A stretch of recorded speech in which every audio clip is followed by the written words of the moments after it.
Well, hello, John, again. We were talking about the changes in the sense of safety.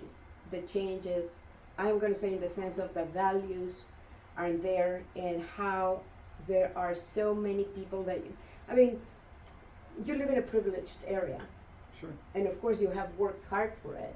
And you had a background that allowed you to envision something that you could be in a way that you didn't have those sense of limitation or whatever.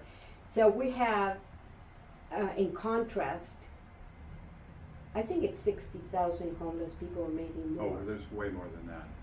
That was the last official Yeah, count. I don't think. believe it counts.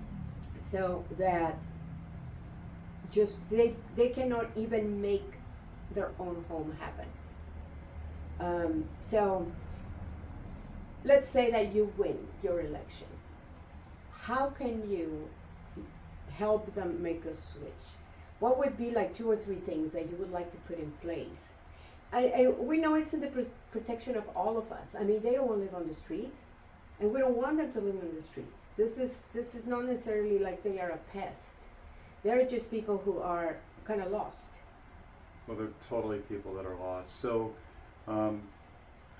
it's funny, I was just watching a documentary about Seattle's dying, and it was from 2016, so it was about 7 years ago, and they had the same issues there. The homelessness was on the rise.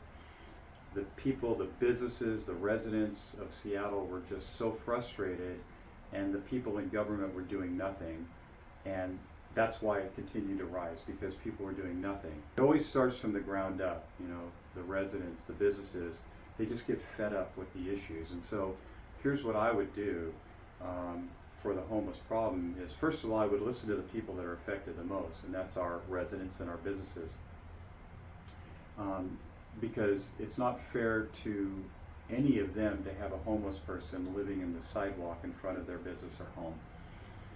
Many of the people that are on the street are mentally ill, and they need to be in hospitals. So we need to have hospitals available for them to get the treatment. That's probably half the people, honestly. Some people don't want, the reason they don't want to leave the streets is because they're given everything. Now, does the county have that type of resources? I remember that back, I'm going to say 4 years ago, I was told by an official that the budget was approximately $600 million for 60,000. So it's like 10,000 per head. How much is the money that we need to put 300? I mean, in the idea that they do have a mental problem, and then we have to